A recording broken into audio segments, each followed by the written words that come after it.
Have you ever heard of the phrases, money makes money, the rich are getting richer, the more money you have, the more money you make? In this video, I wanted to take you behind the scenes to explain why phrases like this exist, why your net worth takes off at 100K, and give you tips on what to do to get around this 100K number and what to focus on instead. Let's start with the why. Why does your net worth explode at 100K? Many people believe that reaching a certain threshold suddenly grants you to exclusive access to better opportunities. And these opportunities mean better investments, which come with higher returns, and that is why the rich get richer. In fact, there are two other important factors that come into play as to why your net worth explodes at 100K, and neither of which are related to the type of investment you have access to. The first of those is the scale of capital. Let's first consider three investments, different scales, all of which offer the same 10% return. So suppose you invest $1,000 with a 10% annual return. After 1 year, your investment would grow to $1,100, so a profit of $100. If you invest $10,000 with the same 10% annual return, your investment would grow to $11,000 after 1 year. Same percentage return,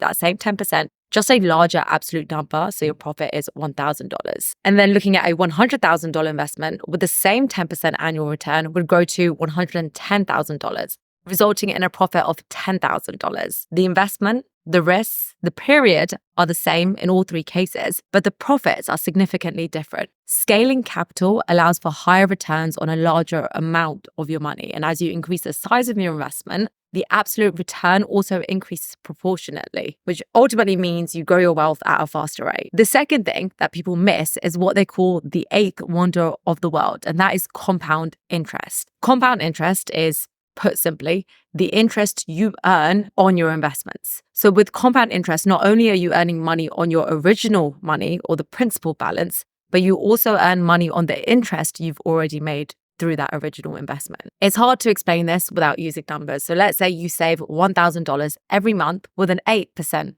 annual average return. After 7 years, you'll reach a net worth of $100,000. That's quite a long time. That's 7 years to get to that first milestone of $100,000. But to get to the second milestone of the next 100,000, that time period shortens drastically. This time, you'll earn an 8% return on a larger amount. You will earn it on the first 100,000 that you've already saved, and you'll earn it on the interest that that first 100,000 has also accumulated. So as a result, the time it takes to reach the next 100,000 milestone reduces to 4 years, almost half the time it took to reach the first 100K milestone. And then to reach the next 100,000 milestone after that, it'll take you just over 3 years. And you'll notice that the time it takes to earn each additional $100,000 after that gets shorter and shorter as you have money working for you already, and then money working for that money, and then money working for that money. And then once you reach $1 million, an extra 100,000 from interest alone will take you just over a year. The hardest and the most time-consuming part is often at the beginning because you don't have compound interest working for you.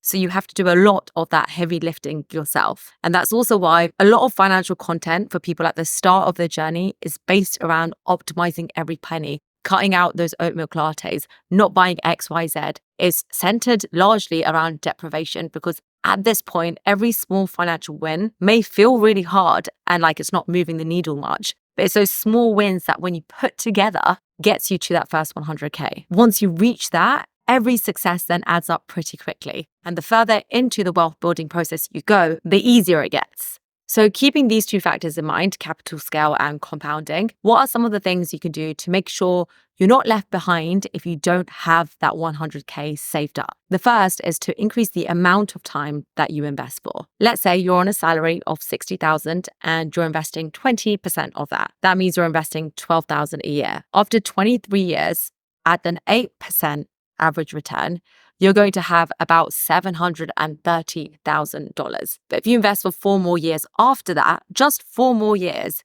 you'll have over $1 million. The real gain comes at the end of the journey, not at the start. And so every single day that you're not investing, you're losing out on the opportunity for time and compounding. Time is the most important thing you have on your side. So even if you don't have 100K to start with what you have. With more time, your investments start to earn more interest, and then that interest and the principal compound. Think of it like a snowball rolling down the hill, gaining snow, getting faster, getting bigger, And the further down it goes, it just gets bigger and faster to the point where it is just unstoppable and the gains are exponential. By the way, if you are at a place where you want your savings to do more for you, but you don't know where to begin, and you're watching this video saying, yes, you're telling me to invest and to make the most of compound interest, but how? Then I'm hosting a completely free masterclass in the next month where I'll talk you through what to invest in, how to develop a strategy that works for you, and some of the key risks you need to avoid. It's completely free to join. If you want to check it out, I'll leave the link in the description below. The second thing that you can focus on is increasing the amount that you can invest. It doesn't mean you need a 100,000 lump sum to invest in straight away, but thinking about ways to increase what you could contribute on a monthly basis. And notice I haven't said at this point to find investments with a bigger return.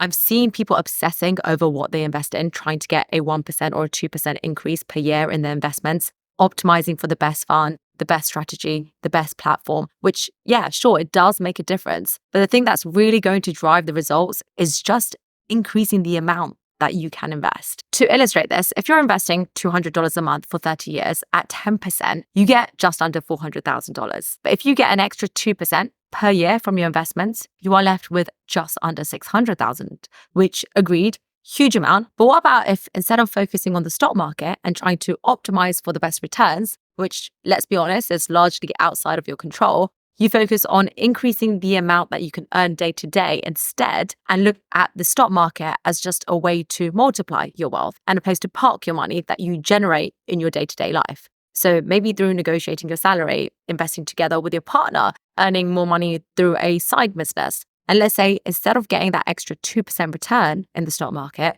you're able to double what you invest every month instead. So instead of investing $200 a month, you invest $400 a month. Then you get to $800,000. Although there are many rules for building wealth, the path varies for everyone. My personal way to go about this is to focus on earning more through what you do in your day-to-day, really kill it in that area, whilst also investing a small amount on a monthly basis into the stock market so that you can learn the investing habits early and also let compound interest work for you. That way, when you do have a lot of money and you're ready to invest a lump sum or a large amount, you won't be starting from scratch and you would have already had that head start. So don't underplay the combination of what increasing the amount you can invest in and the time that you can invest for has an impact on your overall net worth.